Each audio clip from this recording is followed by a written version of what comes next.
Sí, apenas el top 10. Tengo muy marcada esa tradición de cerrar junto con el año un ciclo. Necesito que termine el año para poderlo ver como algo que quedó atrás y entonces sí, sentarme a decidir cuáles fueron mis 10 mejores lecturas. Sé que estos videos pegan más si los subo a finales de diciembre, pero imposible me sería hablar de mis mejores lecturas del año cuando el año aún está en curso. Ya les digo que tentado estuve de hacer un top 12 o de meter un pequeñito clip con 3 menciones honoríficas, pero no señor, no ni mergas. Nunca en la historia de este canal he metido más de 10 libros al top 10 y he decidido respetar también esa tradición. Para este top no incluí relecturas, porque si las hubiera incluido, ahí se me hubieran ido 2 puestos. Uno es El Conde de Montecristo, tiene una reseña aquí en el canal, y otra es Crimen y Castigo. Este es mi siguiente video importante después de este top 10. Ya lo estamos haciendo. Todos los puestos de este top son joyas. No hay uno solo de ellos por el que no meta las manos al fuego. Es orden ascendente. El 10 es el que menos me gustó y el 1 será el absoluto y definitivo favorito. El coloso de la pluma, el titán de las letras que logró llevarse la corona al mejor libro que leí en 2023. Sin más preámbulo, comenzamos.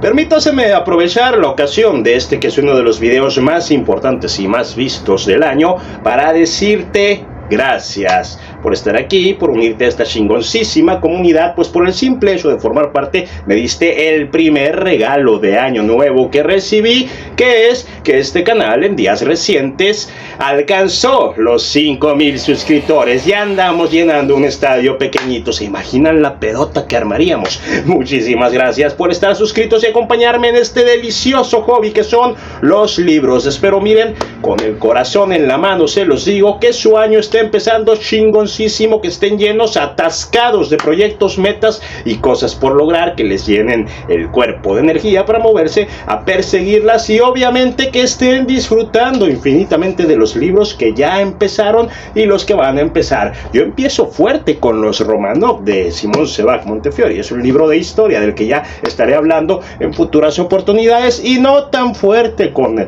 la disque joyita Alas de Sangre de Rebeca Yarros. Ya tocará hablar de ellos en unas semanitas. No me pongo más sensiblero porque el puesto 5 al 1 va a estar potente el sensibilizamiento. Ahora sí, top 10 de mis mejores lecturas del 2023 comienza ya mismo.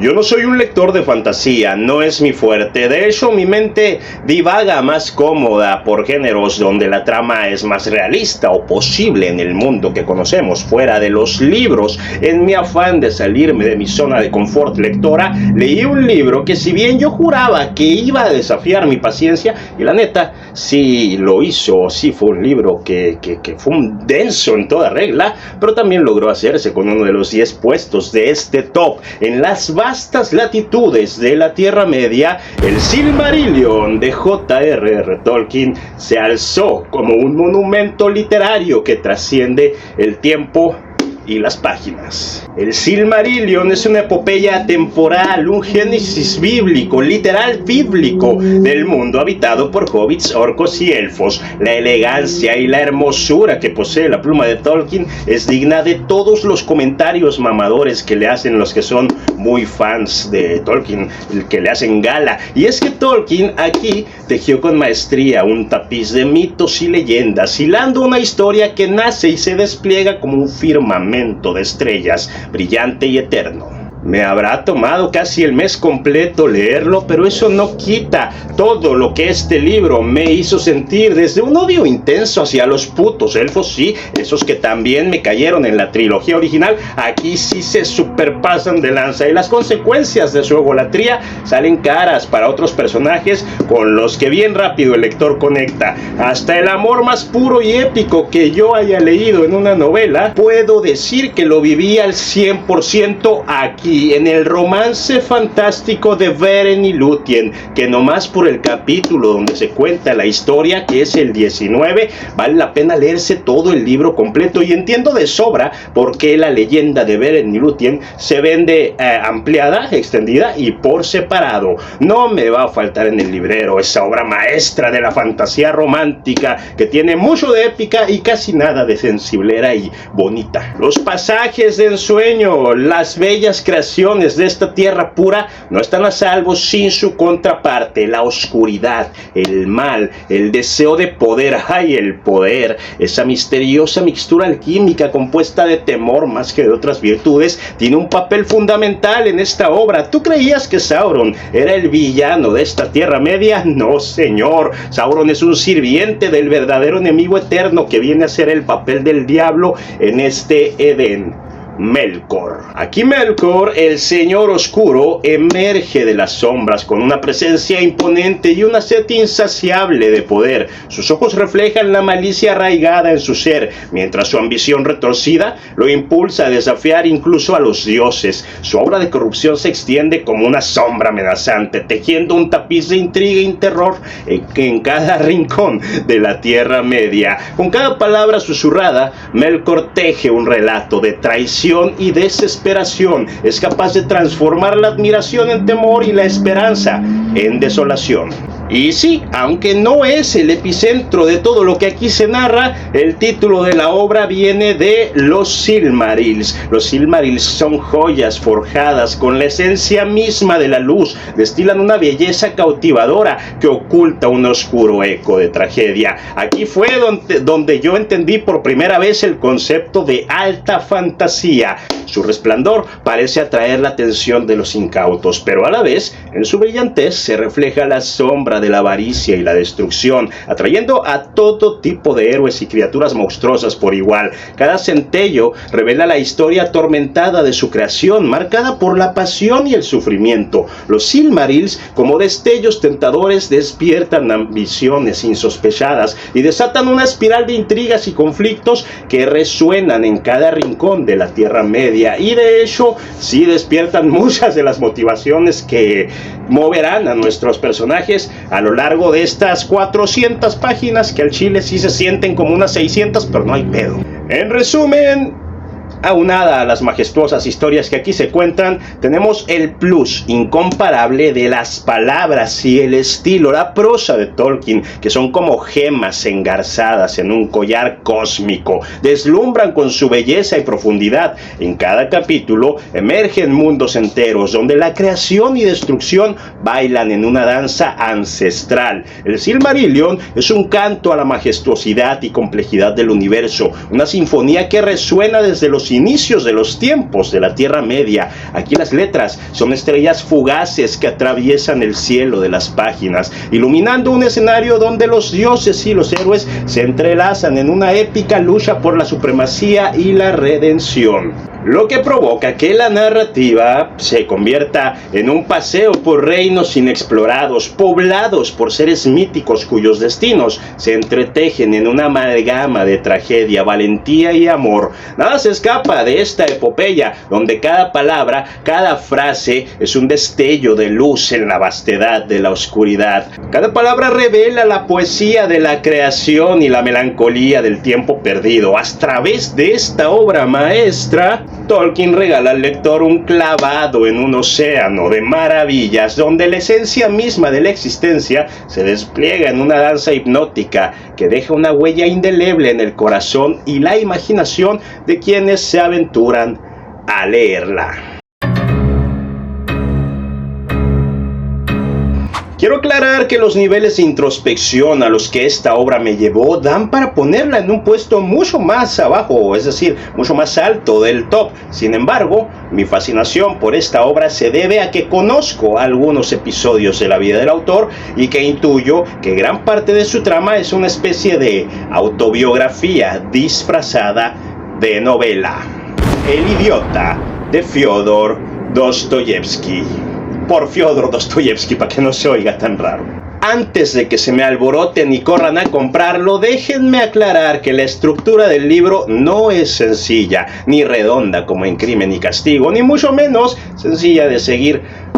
Mientras otros escritores con sus letras te construyen una casa de veraneo bien bonita y donde es súper fácil estar metido y acomodado, aquí Dostoyevsky te construye un edificio en ruinas, corroído por todos sus rincones y lleno de escombros que parece a punto de derrumbarse por donde lo mires. Entre tantas entradas y salidas de personajes, te va a ser difícil seguir el hilo conductor de todas las subtramas que transcurren en simultáneo. No vas a saber en cuál estar más concentrado. No en vano se dice que los libros de Dostoyevsky son para leerse más de una vez. Es por eso que recomiendo leerlo solo si ya gustas del autor y de sus novelas y te has leído algunas que otras cosas densas. Quisiera decir también que la expresión "el alma rusa" yace en las páginas de este libro, pero no es tan así. He leído a Tolstoy, a Nabokov, incluso a Starovinets, y te puedo decir que sí hay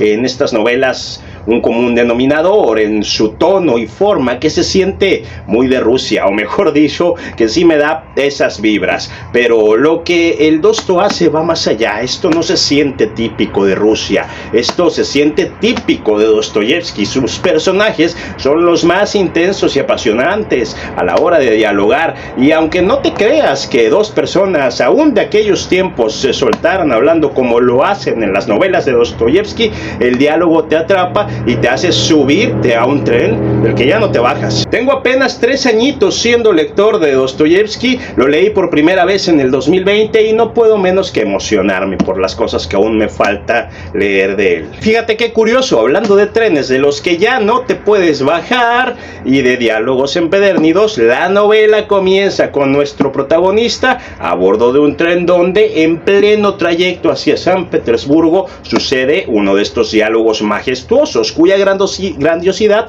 no queda manifiesta en el lector sino hasta que te terminas la novela. Tomen nota de esto. Esta primera escena que van a leer en El Idiota es clave para tu interpretación al momento de terminarla. Nuestro protagonista, el príncipe Mishkin, volviendo hacia su natal San Petersburgo, anda buscando a una antigua pariente suya. En un principio esa será la aventura que nos hará pasar las primeras páginas, que hizo amistad con este misterioso viajero que conoció en el tren, que dio con la mansión de su pariente, pero que antes de entrar el criado lo hizo esperar horas, pero en un buen pedo. El sirviente lo acompañó en la espera y ahí fumando, dialogando, ya nos echamos unas 50 o 60 páginas. La trama ni siquiera ha arrancado, pero entre cigarro y cigarro el diálogo ya de estos dos ya nos ofreció un lamento melódico que nos sumerge en las profundidades del alma humana. Muy Dostoyevsky de su parte. Contándose experiencias de estos dos ya nos hicieron ver que a veces los abismos de la bondad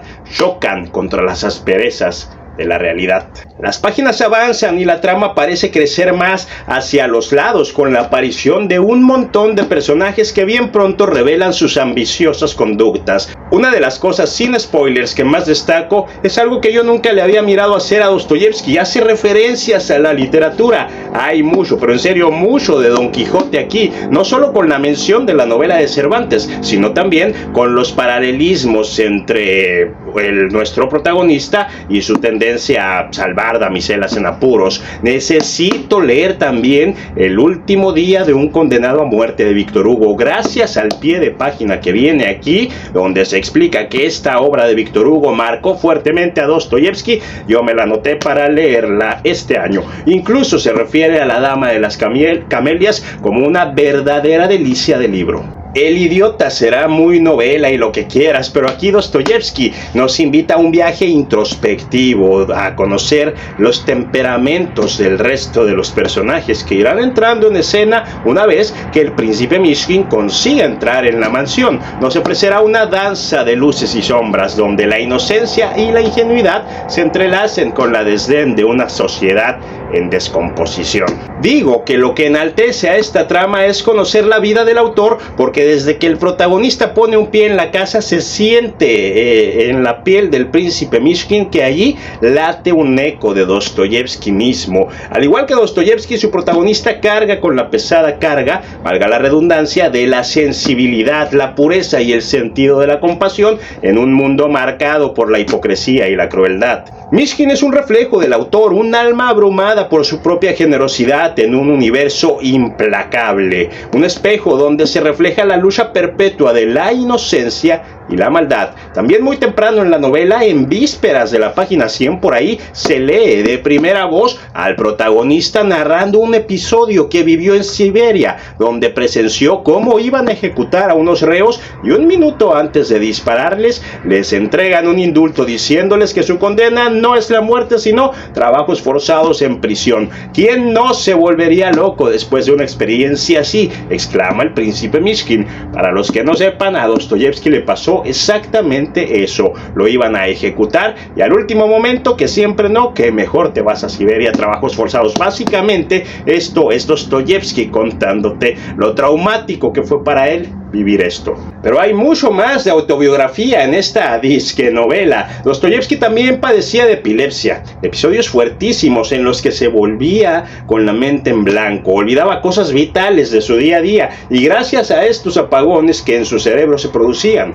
Pues adivinen quién padece de epilepsia en esta novela. Así es, el príncipe Mishkin. Los pasajes donde se describe sin piedad alguna los síntomas, efectos y las consecuencias de la epilepsia que el protagonista padece son estremecedores, y ya ni hablar del ataque que sufre en tiempo real durante la narración de algunos de los capítulos. Esa parte es terror puro. Podría ser Lovecraft hablándote de sus dioses antiguos, pero no, es Dostoyevsky dándole forma a los ataques que padeció una y otra vez a lo largo de su vida, mismos que no se acaban con la terminación del episodio. Estos ataques tienen consecuencias igual de aterradoras que las descritas durante el ataque, lo que convierte en un macabro y cruel juego de palabras el título de la novela. Podría llamarse El epiléptico y no el idiota, porque así es como ven a los epilépticos aquellos que desconocen el daño que esta enfermedad le hace a la mente. Sin embargo, durante los últimos renglones de la novela, ya en el mero epílogo,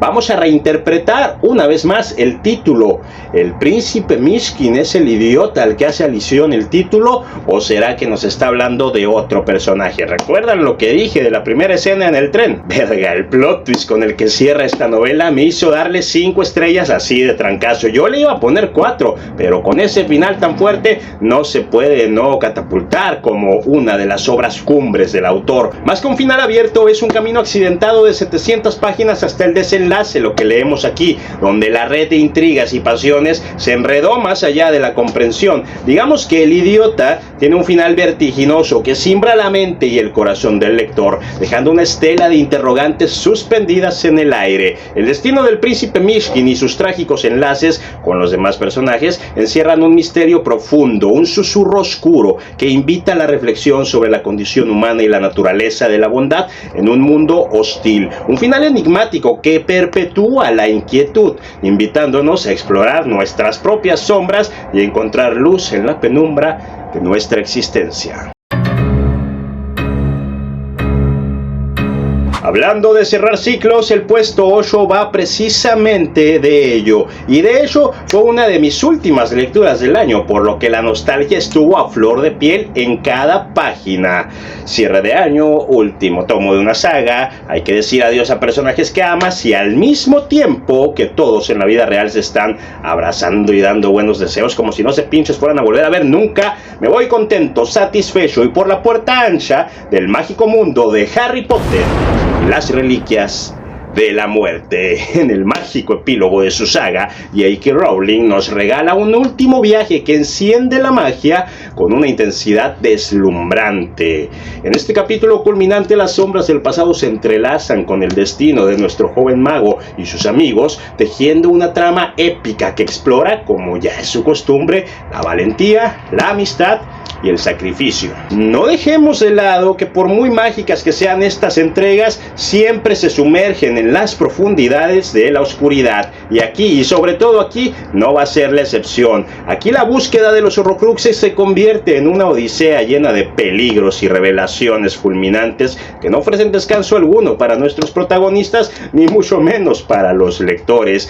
Vemos aquí a nuestros queridos protagonistas enfrentarse no solo a Lord Voldemort, sino también a sus propios temores y dilemas morales que jamás habíamos visto en la saga. Nunca se les había visto tan faltos de honor como en esta entrega, tan humanos y tan emocionalmente vulnerables. Lo digo porque veremos sus facetas más grises y sus ambiciones menos honorables cuando uno de estos Horrocruxes comience a influir con su oscura fuerza en sus conductas. Aquí hay revelaciones impactantes desde las primeras páginas. Aquí reinterpretaremos a muchos de nuestros personajes, tan así que si te falta leer esta última entrega no sabes nada de Harry Potter. ¿Qué vas a saber tú de Snape si no has leído esto? ¿Qué me vas a decir tú del director Dumbledore si no te has metido en los recuerdos de su más tierna y ambiciosa juventud como se mete Harry en este libro?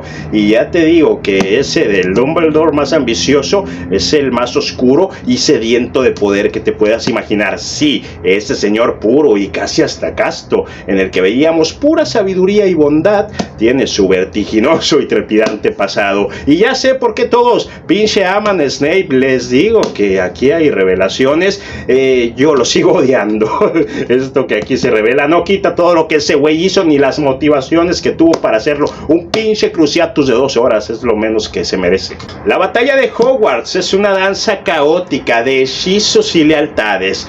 Es el clímax impactante que eleva la tensión a niveles inigualables. Cada página se carga con emoción mientras nuestros personajes se enfrentan a la oscuridad con valentía, recordándonos que el verdadero poder reside no tanto en los hechizos, sino ni en la técnica, ni en el conocimiento, sino en el amor y en la determinación. Las reliquias de la muerte, desde la varita de Sauco hasta la piedra de la resurrección, simbolizan la travesía de Harry hacia la aceptación de su destino, uno muy trágico y hasta con uno que otro parrafito existencialista por ahí. Aquí la muerte misma parece ser la protagonista de la historia durante algunos capítulos. Al chile sí me voló la cabeza. J.K. Rowling teje estas reliquias en la trama con maestría, convirtiéndolas en simbolismos que tendrás que interpretar leyendo toda la saga y creando un tapiz mágico que conecta los hilos de la historia desde sus inicios hasta su inexorable desenlace. El epílogo es uno que cierra el círculo de la narrativa, ofreciendo emociones a flor de piel que te sumergen en nostalgia y satisfacción. De más está decirlo, se cierra la saga con un muy buen sabor de boca. No decepciona, está a la altura de las expectativas creadas con las 6 entregas pasadas. Y si bien no es tan vertiginosa y trepidante como El misterio del príncipe, por ejemplo, sí hace que todo cierre de modo magistral y que todas las piezas sueltas se encajen ahí donde les corresponde ensamblarse. Por eso es esta y no la 6ª novela la que entró a este top. Esta última entrega, más que una conclusión, es un hechizo literario que perdura, que te deja con la sensación de haber vivido una epopeya fantástica, mágica e inolvidable, y de hecho, así fue. Leí mucho de este autor este año. Fue un verdadero reto, un atroz dolor de cabeza elegir solo uno de los libros que leí de él, desde una de sus antologías de relatos cortos hasta una de sus primeras novelas publicada allá por 1975, y el eterno dilema de que de no ser por el final, otra sería la novela que ocuparía este puesto. Ya habrás intuido que estamos hablando del patrón Stephen Pappy King, y la mejor novela que leí de él este año y que llegó a este puesto del top 10 fue Las Tierras Baldías, el volumen 3 de la saga La Torre Oscura. En las desoladas páginas de esta tercera entrega de la saga, Stephen King despliega con su maestría literaria como un hechicero de las palabras. Este viaje apocalíptico donde la civilización yace en ruinas no es solo una narrativa, es una experiencia visceral que te atrapa desde el primer suspiro del viento árido. King pinta un paisaje desgarrador donde la esperanza de nuestros protagonistas tendrán que luchar contra las sombras de la más cruda desesperación. Entre escombros, criaturas que emergen como sombras y demonios entrelazados con el destino de nuestro Catet, el King te sumerge no solo en una trepidante aventura de esas que no te es posible dejar de leer, sino también en un torbellino de emociones, desde el miedo hasta la esperanza efímera y el valor que solo uno de los más legendarios personajes literarios te puede infundir.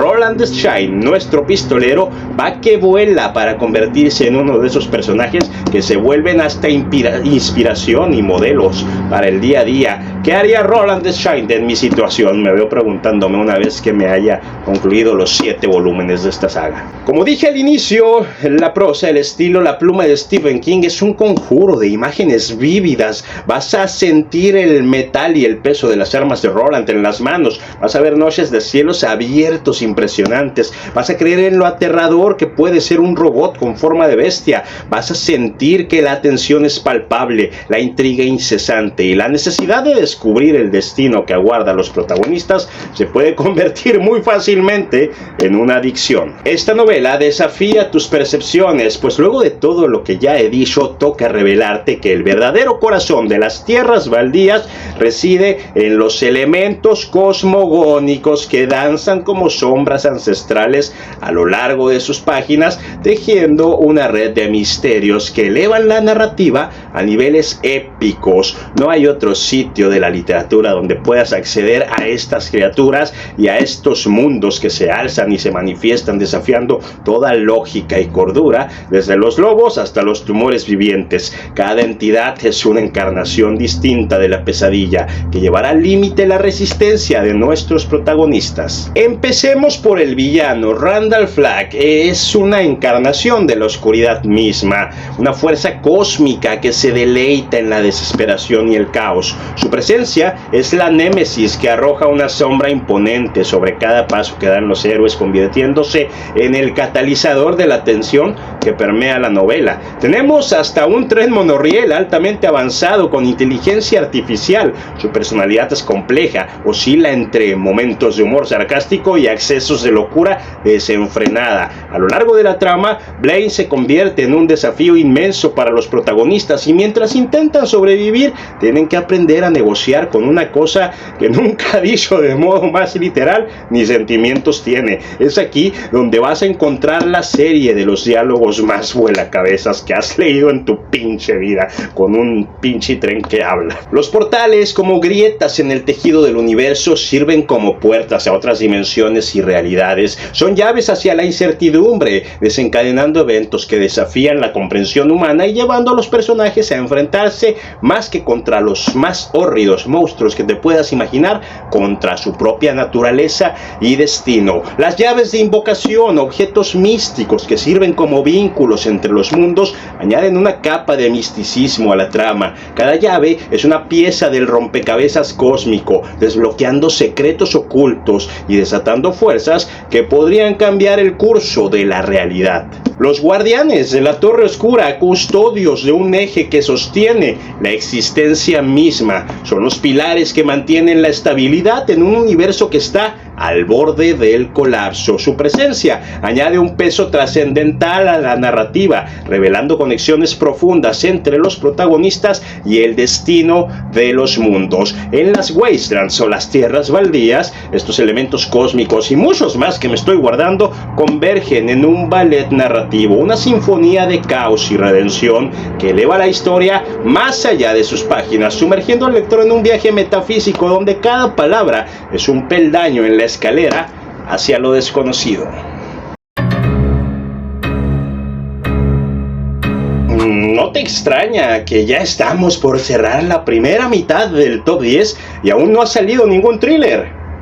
Si es mi género favorito, hasta hace no mucho tiempo era el género que más leía. 2 de mis 2 novelas pertenecen a este género. Pues, ¿qué crees? Que la novela que cierra la primera mitad del top Tampoco es thriller, pero casi se le conoce mayormente por ser una novela que pasó en la vida real, una novela de no ficción, escrita por el mero papá del true crime, extravagante periodista y conocedor de todos los chismes de Estados Unidos, A Sangre Fría, del tremendo Truman Capote. A Sangre Fría sigue fielmente el asesinato de una familia en Kansas. Capote, como buen periodista que era, decidió investigar el caso, una vez que la noticia de los asesinatos apareció en los periódicos. Entre tanta investigación y sin quererlo, terminó inmiscuyéndose de un modo muy cabrón en la vida de los principales sospechosos y posteriormente confirmados asesinos. Tan así que Capote pasó 5 años siguiendo las pistas e indagando en el pasado de estos asesinos que irremediablemente terminaron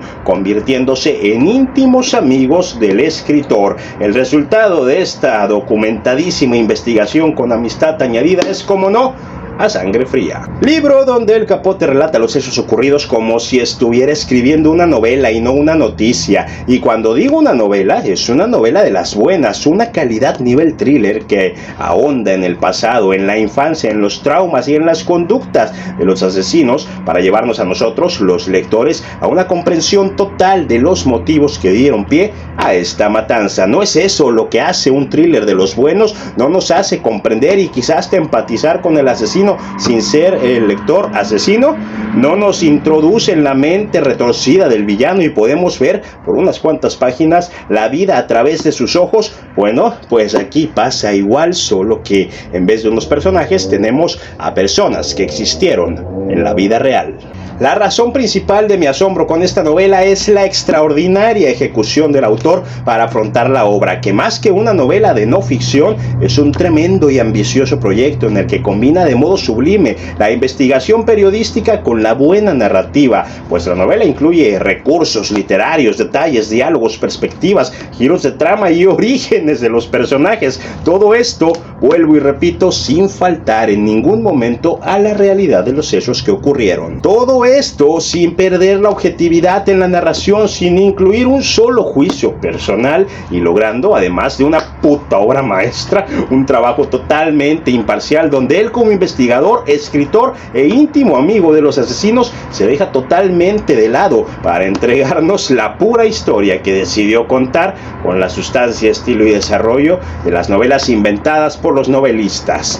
Paciencia de escultor, sensibilidad artística de genio y dominio de la investigación de maestro son solo algunas de las cosas que se necesitaban para lograr semejante proyecto. Una monstruosidad artística que tiene más que bien ganado su lugar como clásico y precursor del género. Con esta novela queda más que comprobado que la ficción imita la vida, pero con narradores como el tremendo Truman Capote, la realidad termina siendo mucho más estremecedora, profunda y cruda que cualquier novela inventada. Es a partir de aquí donde entramos a mis géneros favoritos, donde ya no estamos hablando solo de novelas a las que les di 5 estrellas de calificación. Los siguientes 5 libros de verdad me volaron la cabeza y descendemos de golpe hasta lo más profundo de la oscuridad literaria, donde yace un subgénero del horror. El horror blanco. El blanco no refleja luz, sino ausencia de color, indefinición y muerte. Aquello que no se esconde, que se muestra a simple vista, cargado de luz, y aún así tiene el potencial de retorcerte las entrañas con su monstruosa promesa. Allí, justo ahí, encontramos a Mandíbula, de Mónica Ojeda. Desde sus primeras páginas, donde vemos a una alumna que ha sido secuestrada por su maestra, la novela te atrapa y no suelta tu atención al ir desvelando los pasados y las perversiones de los personajes. Es un infalible y agudo arpón en la curiosidad del lector. El título de la novela nace de una analogía sobre los cocodrilos. Una madre es una mandíbula que se abre para resguardar a sus crías y a veces no puede evitar morderlas o incluso comerlas, pero nadie te dice que la cría tiene el potencial para ser mucho daño en la boca de la madre, que es gracias a la madre que la cría aprendió a morder y que en esencia eso somos los seres humanos, mandíbulas que se abren y muerden y siguen mordiendo hasta las últimas consecuencias. ¿Cómo muerden los personajes de esta novela? Tenemos, como ya dije, a la maestra que secuestra a su alumna, esta maestra que está perturbada, pudriéndose en los abismos a los que ella lleva su propia ansiedad, traumatizada no solo por el trato que su madre le daba, sino también porque ella misma en el pasado había sido secuestrada por sus alumnas, y más que estarse vengando, ella está convencida de que está haciendo un bien al enseñarle a su alumna una lección que necesita aprender para beneficio de la alumna más que para de la maestra. Ella está convencida de esto, se está arriesgando por el bien de su alumna, pinta para una villanaza, yo lo sé, pero no lo es, y no nos damos cuenta de ello sino hasta que conocemos a la pinche alumna. Madre mía, qué pedazo de personaje tan más bizarro y retorcido es esta muchachita que Ojeda nos presenta aquí. Desde la enfermiza relación con su maestra, el macabro pacto de amistad, de hermandad que hace con otra muchachita del libro, la creación de un culto en el colegio religioso, cabe añadir, cómo es ella el pilar de este culto que comete actos atroces, tipo Naranja Mecánica de Anthony Burgess, pero como esta misma chamaca en plena adolescencia ya trae un asesinato en el currículum cometido en su propia familia. No te pases de lanza. Este es un libro que me releería nomás para analizar a este personaje indescifrable que se nos presenta. En consecuencia, las páginas de Mandíbula despliegan un entramado siniestro de emociones que se retuercen como serpientes venenosas en el abismo de la mente. Te asquean y te perturban por las acciones de los personajes, y aunque quieras, no puedes parar de leer. Lo que Mónica Ojeda hizo aquí fue tejer una red de personajes oscuros que se arrastran con sigilo por la trama, acechándote con sus secretos y sus perversiones. Su lenguaje crudo y punzante corta como un bisturí, escarba en lo más hondo de tus pesadillas y extrae las verdades más espeluznantes de la conducta humana. En cada capítulo, el suspenso y el horror se elevan como un tétrico crescendo musical. Deseas conocer más y al mismo tiempo temes por lo que podría revelarse. Es el morbo que solo la buena literatura de horror sabe producir. Los oscuros deseos, las pasiones desatadas, lo sensual, lo psicológico, los fantasmas del pasado y los demonios internos se entrelazan en una danza terrorífica que de paranormal no tiene nada,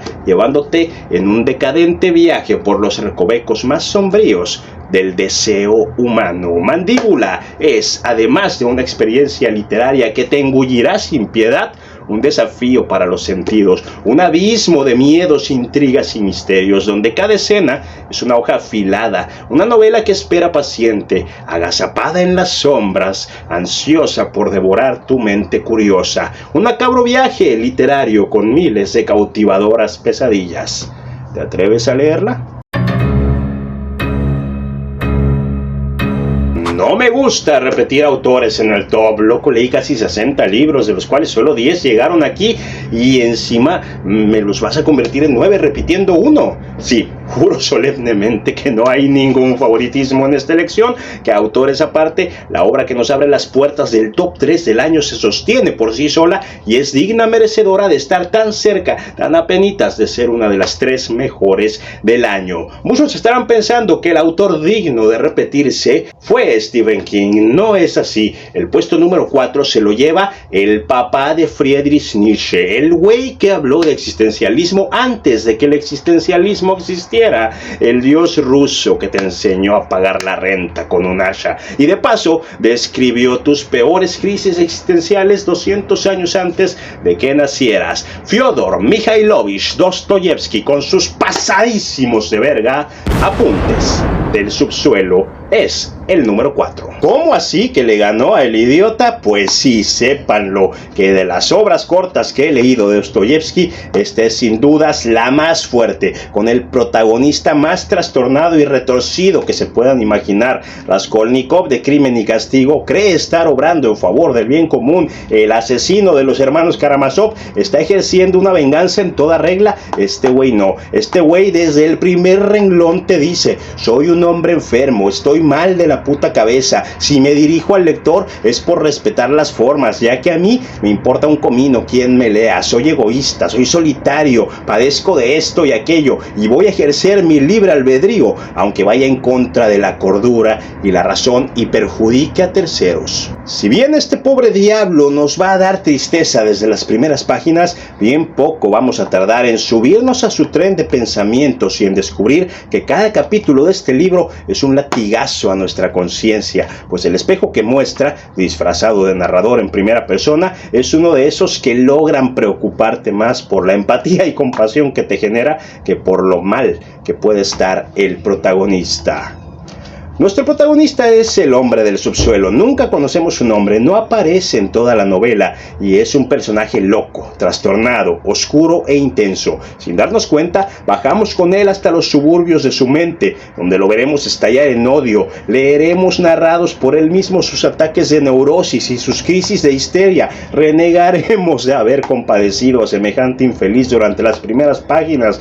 Imposible frenar el descenso en picada una vez que te has dejado llevar por su peculiar, retorcido y decadente pensamiento. Una parte de ti terminará creyendo algo de lo que este güey predica. Todos llevamos el subsuelo en el alma, y enterarnos por medio de su tan resentida pluma no resulta del todo agradable. El hombre del subsuelo es un tipo que vive aislado porque le da asco la sociedad que lo rodea. Refugiado en lo que él llama subsuelo, se desahoga y presenta en 170 páginas sus típicos puntos de vista sobre el mundo y las emociones, sobre el amor y las metas personales, sobre la vida, la muerte, los tiempos y la gente en general. Vas a ser testigo de su autodesprecio, después lo verás regodeándose como un vil cerdo en su propia mierda, en su egoísmo mal disfrazado de orgullo, y aunque no para bien, también ascenderás con él hasta la cima de su narcisismo. Todo esto en un solo personaje y en menos de 200 páginas. ¿Quién dijo que los rusos debían escribir más de 1000 hojas para dejarte la cabeza tocada? No he hecho mi top 3 de libros de Dostoyevsky, pero sin duda serían Crimen y Castigo, Los hermanos Karamazov y Apuntes del subsuelo. Vayan a leerlo ya mismo. Bueno, ya que se acabe este video. Qué bueno, qué gusto me da que el puesto anterior haya sido de Dostoyevsky, porque él... se caen los libros de como los dejo, porque el Dosto tiene una novela epistolar llamada Pobre Gente, novela que leí el año antepasado y entró a mi top 10 de ese año. También Drácula es epistolar, y en serio he leído verdaderas joyas en este formato de carta o periódicos que juntos van contando una historia, es decir, el formato epistolar. Y la medalla de bronce de mis lecturas del 2023 no es solo para una novela epistolar, sino para mi novela epistolar favorita de toda la pinche vida. No importa si estoy en mis días más felices y dorados o si estoy en esos días grises a los que ni siquiera sé si voy a sobrevivir, mejor conocidos, esos días tristes por el autor de este libro como Tiempos Canallas, de Jaime Alfonso Sandoval. La más preciosa historia de fantasmas que he leído, un viaje a través de la nostalgia, un retorno a los días de juventud donde las aventuras se vivían con intensidad y los lazos se forjaban en el crisol de la rebeldía adolescente. Las cartas contenidas en este libro despiertan las emociones enterradas bajo el polvo del tiempo. Diego, nuestro narrador, nos llevará con su pluma a cada habitación del Begur, un mausoleo ominoso y lúgubre de aparente elegancia y quietud, donde descubriremos que tenemos en las manos una historia tan bella, entrañable y enternecedora como terrorífica y adictiva. Oh sí, nenes, el Begur alberga hórridas memorias de huéspedes pasados. Está más plagado de fantasmas que de otra cosa. Fantasmas nada amigables, ya les digo. No omitamos el sangriento origen oculto tras su construcción. Marco, estás en el mero top 10. ¿Por qué vas a hablar del edificio más que de la trama o de los personajes? Dirán ustedes. ustedes y yo les diré, señor, señora, muchacho o muchacha que me ve, que el Begur es un personaje más en esta historia y de elevado protagonismo, maravillosamente bien logrado. Pinche palomota que se ganó ahí el Jaimito. Cuando leí El Resplandor de Stephen King, juré que nadie podría igualar lo que él hizo con el Hotel Overlook. No es que Jaime Alfonso Sandoval lo haya igualado.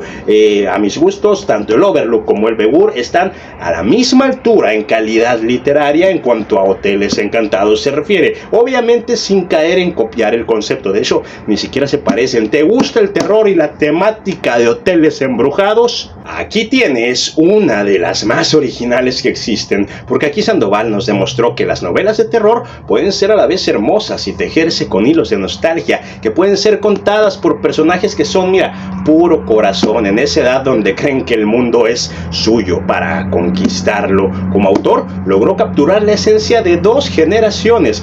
La persona que recibe estas cartas las está leyendo muchos años después de que ocurren los hechos que las cartas están contando, y las plasmó con maestría a las dos generaciones, el Jaimito. Incluso logró también un ritmo vertiginoso que no ofrece descanso. En una novela epistolar, hazme el chingado favor, las novelas epistolares, nomás por el simple hecho de ser contadas a través de cartas, suelen ser, o suelen parecerme, mejor dicho, como que muy lentas o no tan adictivas. No fue el caso con esta es la excepción a la regla. Cada capítulo o cada carta te deja con esas ganas insaciables y desesperadas de iniciar la siguiente. Además, el final de esta historia es tan entrañable como sus personajes. Hay una especie de embrujo, de línea directa con el espíritu del lector en este libro. Durante gran parte de su lectura sentí vibras safonianas, y si Carlos Ruiz Zafón nos demostró con su Cementerio de los Libros Olvidados que los libros tienen alma, Sandoval nos probó aquí que los libros, además de alma, también tienen corazón, y el de Tiempos Canallas permanecerá durante mucho tiempo latiendo al unísono y en perfecta sincronía con el de aquellos que se animaron a leerlo, además de que se volverá un cálido y amoroso refugio para esos tiempos que parecen estar hechos para destruirte, donde parece estar en tu punto más bajo y doloroso, los tiempos canallas. Me complace y me llena de emoción decirles que el puesto número 2, el que quedó a nada de llevarse el premio al mejor libro del año, fue escrito por un autor al que yo jamás había leído antes del 2023. Es esto precisamente lo que uno anda buscando cuando se acerca a autores que no conoce, que sus obras nos hagan estremecer y nos den muchísimo más que un entretenimiento en la lectura. Obras con las que consigamos sentir y casi que hasta vivir en carne propia las historias que nos cuentan.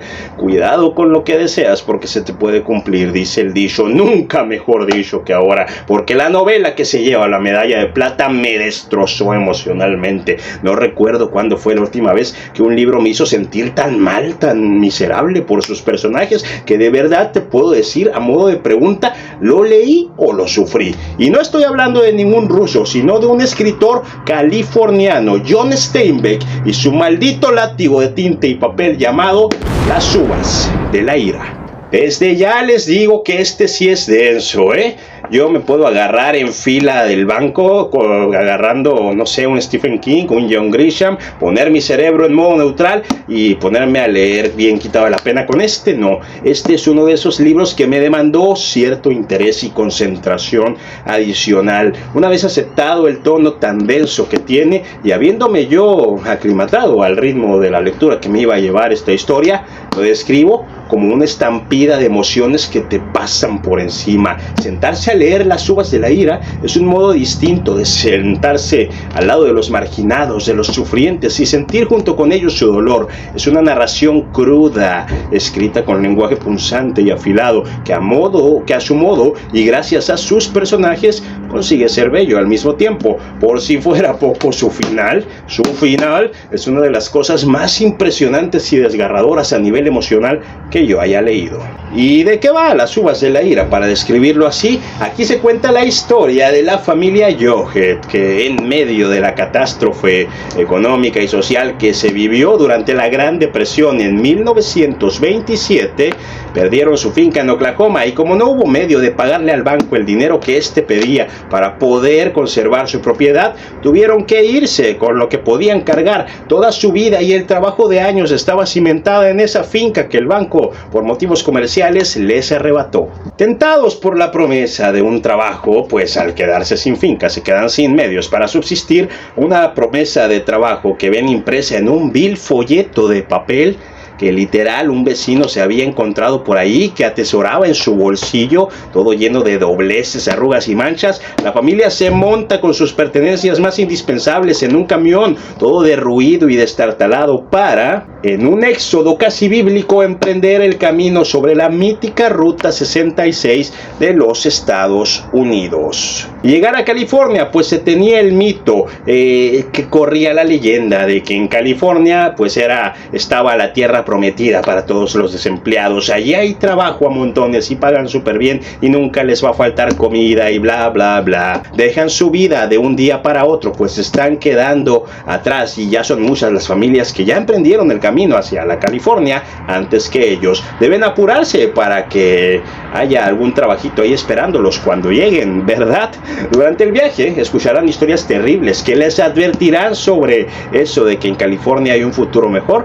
Es una vil y cruel mentira, pero los Jughead ya no tienen vuelta atrás, lo han perdido absolutamente todo y ahora la única riqueza que les queda es la esperanza, por flaca que ésta sea. Seguir avanzando, creyendo firmemente contra todo obstáculo y pronóstico que haya en California.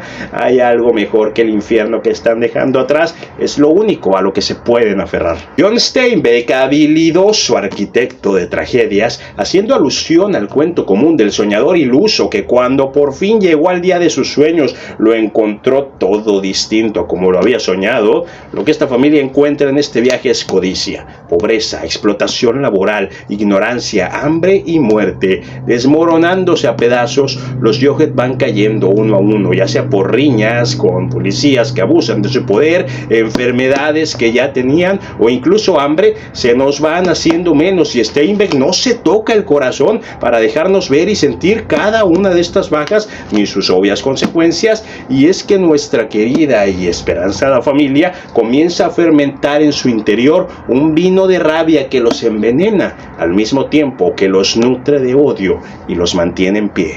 A falta de alimento, se sustentan de una ira creciente e imposible que casi podemos ver en los ojos de los personajes hambrientos, y en una desgracia y miseria tal que ni el llanto es capaz de simbolizar, ni mucho menos de transmitir. De ahí viene el tétrico nombre de esta novela, de que en las almas de nuestros personajes las uvas de la ira se van llenando y van adquiriendo peso a medida que avanzas en la trama, hasta que inexorablemente están listas para la cosecha y te llevan a ese cruel final que, si bien refleja la cruda realidad de la que el mismo autor fue testigo, ya habíamos entendido, ya habíamos sufrido, ya no era necesario soltar más putazos para que nos quedara clara la realidad que se vivió durante la Gran Depresión. Y Steinbeck dijo, pues por si las dudas, ahí te va otro más, y entonces, fin. ¡Ah, su pinche madre! ¿Qué diablos hace con eso el lector? No, esto no es una novela, esta madre es desarrollo de personaje en toda regla. Este es el único libro del top 10 que no recomiendo a manos llenas. Si tú no estás en un momento emocionalmente bueno, o por lo menos estable, no lo leas, no te va a ayudar a sentirte mejor y quizá no lo necesitas. ¿De dónde sacan que leer te hace feliz? Cuando acaben las uvas de la ira, váyanse derechito a tiempos canallas para que se nivele la cosa. Sin lugar a dudas, este es uno de los top 10 más completos que he hecho. Ahora sí que en estos 10 libros tenemos de todo. Creo que siempre había habido un común denominador en el top 10, que prevalecía Stephen King, o que 4 de los 10 puestos eran thriller, que ya quedaron atrás esos días. Y no fue intencional. Hasta que estaba haciendo el guión me di cuenta de que esta selecta lista de 10 libros contiene terror, clásicos, contemporáneos, novela de no ficción, fantasía, horror cósmico, horror blanco. ¿Qué nos está faltando? Luego de todos los titanes de las letras que ya se han visto desfilar por este top, ¿qué sigue? ¿Cuál va a ser nuestro campeón único y definitivo en esta contienda de tinta y papel? Lo supe de sobra desde que lo llevaba como a la mitad que iba a entrar al top. Fue hasta que lo terminé que me di cuenta y me dije a mí mismo, qué culero que en pleno mes de junio, mes en el que lo leí, haya leído el que quizá va a ser el mejor libro que leeré en el año. Y de los mejores que leí en la vida también. Y no es Dostoyevsky, pero el mismísimo Dostoyevsky calificó el puesto número 1 de mi top 10 como una obra maestra. Así que se me ponen de pie, si no es que hasta le hincan la rodilla a esta señorona, a su majestad que va a entrar al top, Ana Karenina. Ya sé que debería estar enalteciendo más a su autor, Lev Tolstoy, que a Ana, pero es que a mis gustos el personaje superó al autor. No he leído más que La muerte de Iván Ilich y eso no pinches puede quedarse así. Nomás por lo que me entregó aquí, este año voy a estar leyendo mucho de Tolstoy. Ya les diré cuál es la próxima semana. Ahorita toca encargarme de que tú, que me estás viendo, te leas Ana Karenina. ¿De qué va la medalla de oro del 2023? Ana Karenina nos cuenta la historia de 3 familias con un común denominador, la desdicha matrimonial. Al ahondar en estas 3 familias y al ir viendo cómo se desarrollan sus historias, veremos en primera instancia un sombrío cuadro de las relaciones en pareja. Es una novela antirromántica, si me lo preguntan a mí, pues dichas relaciones vienen sujetas siempre a un desgaste continuado que corroe los rasgos del ser amado hasta que lo que vemos en él o en ella es un rostro nuevo, desconocido y hasta aborrecible a partes iguales, con el que hay que convivir año tras año. Por lo menos esa es la visión que prevalece de la vida en matrimonio aquí. Adulterio, traiciones, familias infelices, pasiones frustradas, matrimonios que encadenan más de lo que construyen y un amargo contraste en que algunos de nuestros personajes eran más felices cuando estaban enamorados y se pretendían pero no podían estar juntos que cuando finalmente lograron unirse y vivir felices para siempre. Todo aquel que aún en 2023 siga creyendo en estas relaciones perfectas tipo Disney, suponiendo que haya alguien, debe leer este libro. Los destinos de estas 3 familias principales en el vasto reparto de personajes están, ya sea por parentescos o por amistades, fatalmente ligados a cruzarse. Y si la novela va de 3 familias, ¿por qué diantres se llama Ana Karenina? Pues porque Ana es la protagonista absoluta de esta historia, es el epicentro de estas 3 familias, el hilo conductor que unirá la trama y no menos importante, es ella también la que se va a encargar de romper los convencionalismos adoctrinados y casi que hasta religiosos a los que estas 3 familias están ridículamente apegadas. Bueno, ni tan ridículamente, porque esa clase social y en esa época era lo menos que se esperaba, pero sí, es Ana quien fungirá como el agente del caos de esta historia. Por eso a veces me gusta decirle Ana Cabronina. Además está decirlo, cuando Ana rompa la acomodada quietud de estas familias, generará consecuencias como una ficha de dominó que se cae y tira otra y otra y otra y así sucesivamente hasta llegar a la página 1000. Cada ficha de las que se cae es emocionante, reflexiva, profunda, con un lenguaje exquisito. Y entre más fichas van cayendo, más te irás dando cuenta de que estas fichas están desarrollando una historia majestuosa que encima, y aquí es donde me pinches voló la pinche cabeza, está estructurada y escrita de un modo ambicioso y sublime por su autor. Hay que ser el puto amo de la sutileza y la elegancia para hacer lo que Tolstoy hizo con el personaje de Ana Karenina. Ella no aparece sino hasta pasada la página 100, ni tampoco se incluye en las últimas 60 páginas de la novela, y aún así es una vez terminado el libro, es ella y seguirá por siempre siendo ella la estrella que más brilla en esta historia y la que mejor se instaló en la mente del lector. Es un personaje activo, fuerte, trastornado también, con pasiones y miedos, cuyo desarrollo, diálogos y escenas le hacen estar a la altura de la fama y las expectativas que genera. Dejemos un poquito de lado a nuestra protagonista para hacer especial hincapié en algo que para mí es tan importante como la protagonista misma, la estructura del libro. El modo en que Tolstoy acomodó las partes y los hechos y los flashbacks que aquí se leen, es decir, la forma que le dio a la historia, es artística por sí sola, es bella, casi poética y perfecta. Es un rompecabezas de letras maravilloso. La sutileza con la que nos va llevando sin que nos demos cuenta y su modo de hilar las frases y de ambientar los diálogos hacen que la extensión se sienta mucho más corta de lo que es, no hablar ya de lo disfrutable que es la pluma con la que se nos narra. Todos los simbolismos que sembró durante 800 páginas caen por sí solos en su lugar debido en la mente del lector al finalizar la penúltima parte de la obra, ensamblándose unos con otros y revelándote por fin y solo entonces la hermosura de historia que tienes en las manos, una obra calculada con paciencia y frialdad, con detalles asombrosos sembrados desde las primeras páginas que justifican totalmente la extensión de la obra, arte puro